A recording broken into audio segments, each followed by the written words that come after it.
Alguns, o que isso, às vezes eles não entendem. A maioria das pessoas, elas são batizadas com o Espírito Santo. Elas têm evidência do falar em línguas.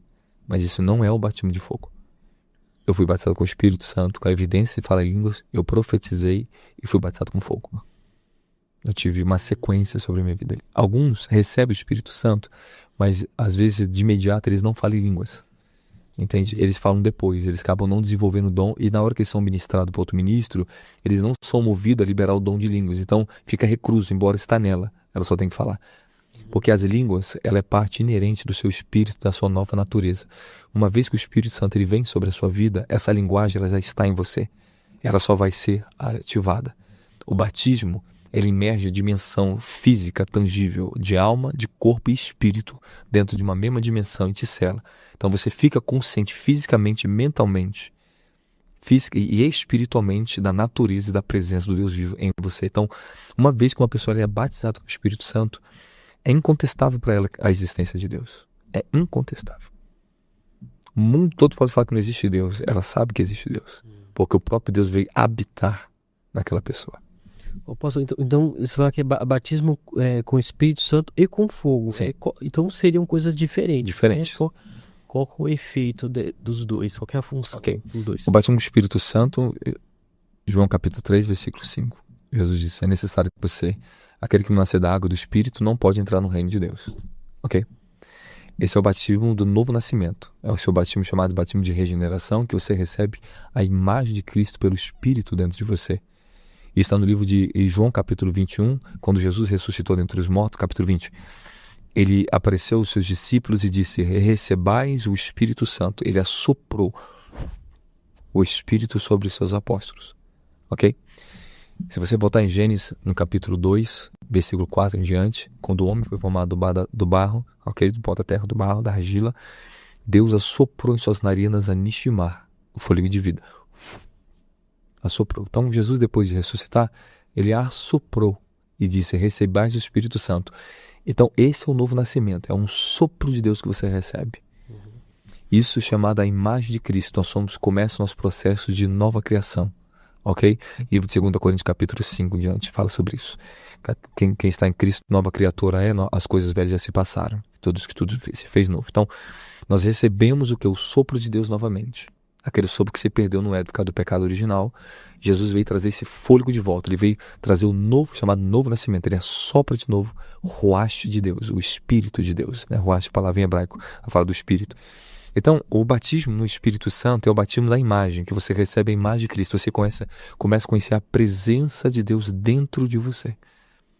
É aquela fé que nasce, aquele amor, como você começa a entender o que é pecado, o que não é pecado. Você começa a ser guiado pelo Espírito de Deus através do novo Espírito que você recebeu.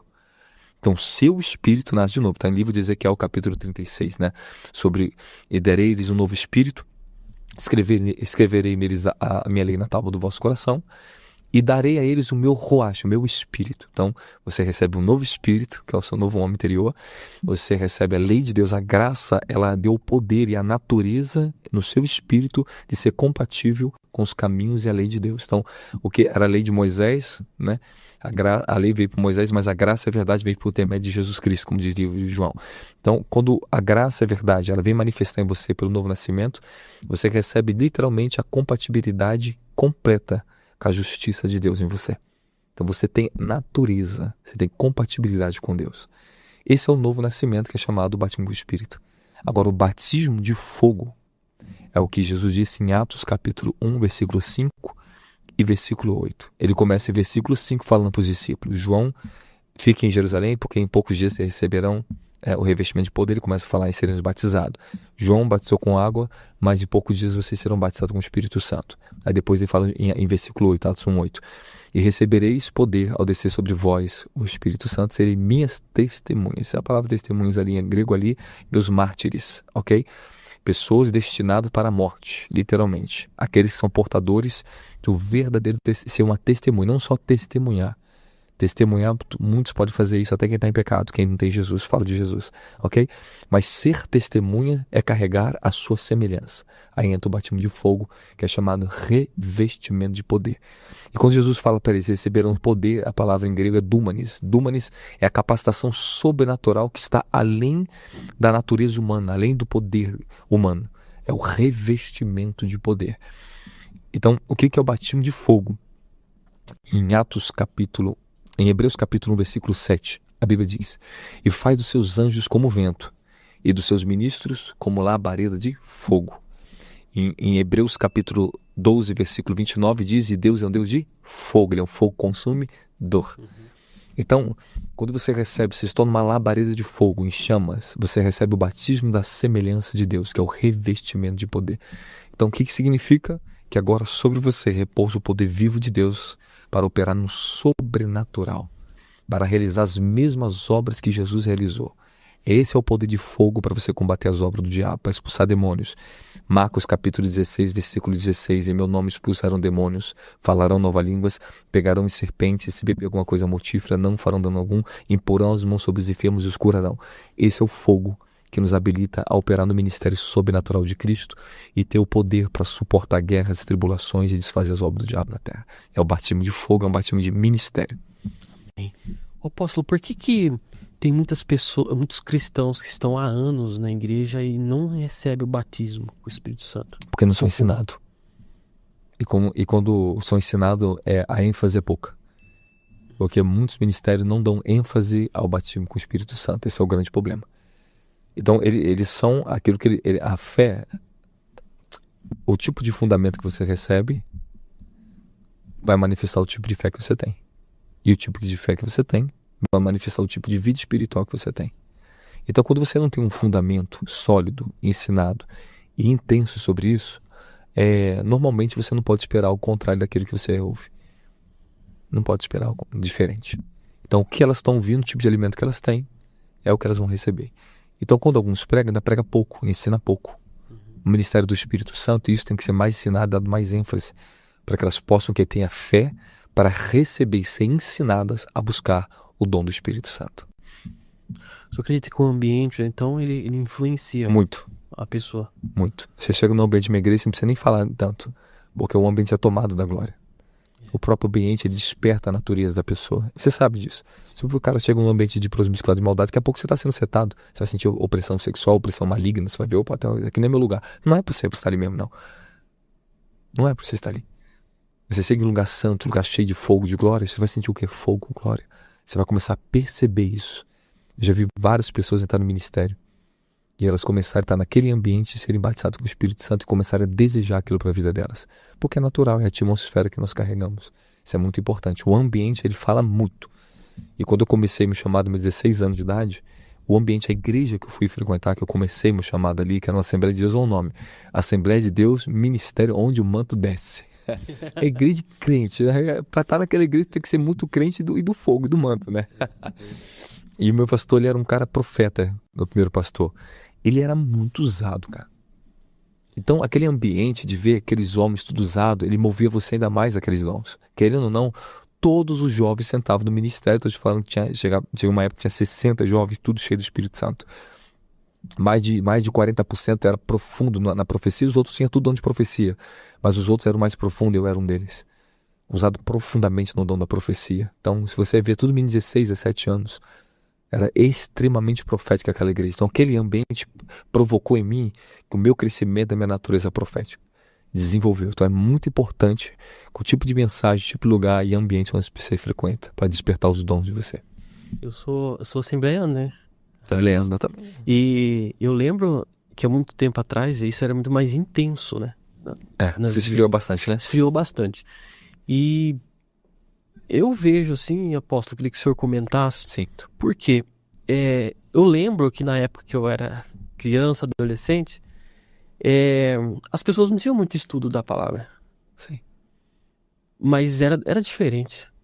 Tinha uma entrega maior. Era diferente. Eu lembro que eu trabalhei numa empresa, eu gosto muito de citar, que é a Dona Maria. Trabalhei com a Dona Maria. Dona Maria não sabia ler, não sabia escrever. E ela falou pra mim, ela falava assim pra mim, eu tenho uma vontade de tirar uma carta, porque Ela queria dirigir o carro, mas não sabia ler e escrever. Resumindo a história, o testemunho, eu posso falar porque eu vi, eu estava lá. E ela, muito de oração, uma pessoa que tinha um coração gigantesco, assim, calmo, que nem o senhor, assim. Aí ela começou a orar, começou a buscar aquela simplicidade gigante dela. E ela conseguiu tirar a carta dela sem saber ler nem escrever, apenas no Espírito Santo, na oração, no jejum. Falou tudo. E ela tá com carta hoje. Um dia eu vou trazer essa Dona Maria aqui, que eu falo direto dela, né? Mas não entendia, pastor. Sim. Apóstolo, né? Então. Perdão. Tô acostumado a chamar. Olha, você Bem é pastor poucos também. apóstolos aqui. Sou pastor. Mas vamos lá. Eu preferia ser chamado de pastor. Né? Eu até falo com Deus. Esse dia eu tava falando assim, ó, deixa eu colocar como pastor. Deixa eu quebrar um monte de gente por aí, Senhor. Deixa, Senhor, jogar aqui. Porque as pessoas acham que título, essas coisas, faz você quem você é. Não. E, apesar que ser apóstolo, pastor, não tem nada a ver com título, tem a ver com a natureza do seu chamado. É quem você foi chamado para ser. Entende? Nasce com você, aquilo está em você para manifestar. Vamos entrar no seu assunto, muito importante. Por que se esfriou? Você vê que a multiplicação do conhecimento humano e teológico, realmente, começou a levar muitas pessoas pelo caminho acadêmico e as pessoas abandonaram o caminho do Espírito. No livro de 2 Coríntios, capítulo 3, a partir do verso 4 em diante, Paulo diz: nós temos o ministério do Espírito. O ministério do Espírito. Ele fala que a letra mata, mas o Espírito vivifica. Que na lei de Moisés existe o ministério da lei, da letra. Hoje nós temos o ministério do Espírito, que opera sobre o rema e o logos e zoe. São as 3 dimensões da palavra que operam em nós. Logos, rema e zoe. E Paulo diz bem claro, né? Nós temos o ministério do Espírito. O problema é que a maioria abandonou o ministério do Espírito e a simplicidade que é em Cristo Jesus e transitaram para o ministério dos homens e da lei. Querendo ou não, as organizações cresceram. Quando eles pararam de depender do Espírito para crescer, e já cresceram e se formaram, você vê que começou a ter uma substituição. Abandonaram o caminho do Espírito pelo caminho dos ministérios, das boas organizações. Pararam de depender de crescer na revelação. Crescer no conhecimento não é o problema, depende de que tipo de conhecimento você tem. Porque conhecimento aqui, ó, meus livros estão aqui. Muito conhecimento eu tenho, só que é um conhecimento revelado. Da onde extrair ele? Da experiência que eu tenho com Deus, não acadêmica. Então eu lembro quando eu fiz teologia, eu meus 17 anos de idade, ou 17 para 18, o dono daquela faculdade era muito conhecido no estado do Rio de Janeiro, a FAID, Faculdade Iguaçuana de Teologia, uma das mais reconhecidas que tinha. Um homem, um pastor da Assembleia de Deus, um grande homem de Deus. Ele gostava de levar na igreja dele, porque eu levava a mover para a igreja dele do fogo, né? Foi, joga lá o Robert para pregar lá. E ele pegou para mim um dia, falou comigo assim: você não precisa disso aqui. Ele falou: faz essa prova. Eu tinha estudado só 1 ano, era 3 anos de teologia, que era para estudar. Eu só tinha 1 ano. Eu fiz uma prova, eu gabaritei a prova ali, ele falou assim: aqui está o seu certificado. Ele me deu o certificado. Ele falou assim: você não precisa disso. Vai embora. Você tem um chamado lindo na sua vida. Então ele não queria comprometer o meu próprio chamado.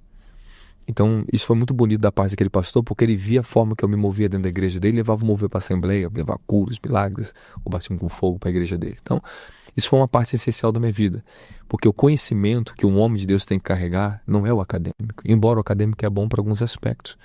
Todo mundo tem que ter? Depende.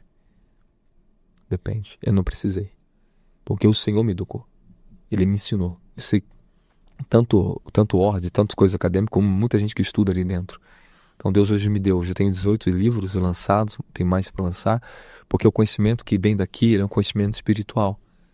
Eu extraí por base de experiência e vida com Deus. Então, tudo que você vai ver nos meus livros escritos, eu vivi, eu ensinei a minha igreja. Todos os sermões que eu ensinei a minha igreja estão nesses livros aqui.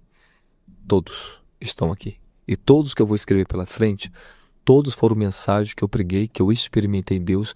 Eu extraí de Deus essa mensagem. Ele me ensinou, Ele me revelou. Eu ensinei, eu imparti, eu vi o poder dela e virou esse conhecimento. Então, a igreja deixou de crescer no conhecimento revelado, foi para o conhecimento acadêmico, esfriou o mover do espírito, perdeu essa essência da simplicidade, parar de depender porque cresceram. Então, muitos quando cresce, perde aquela simplicidade, aquele primeiro amor, aquela dependência pura. E se tem uma coisa que eu aprendi a manter na minha vida, senhor Rafael, é manter a mesma simplicidade como se eu não tivesse nada. Eu vivo como se eu não tivesse nada. Esse é meu coração. Todos os dias eu acordo buscando Ele como se eu tivesse nada e ter vivido nada. Vivo moveres gloriosos, semana a semana.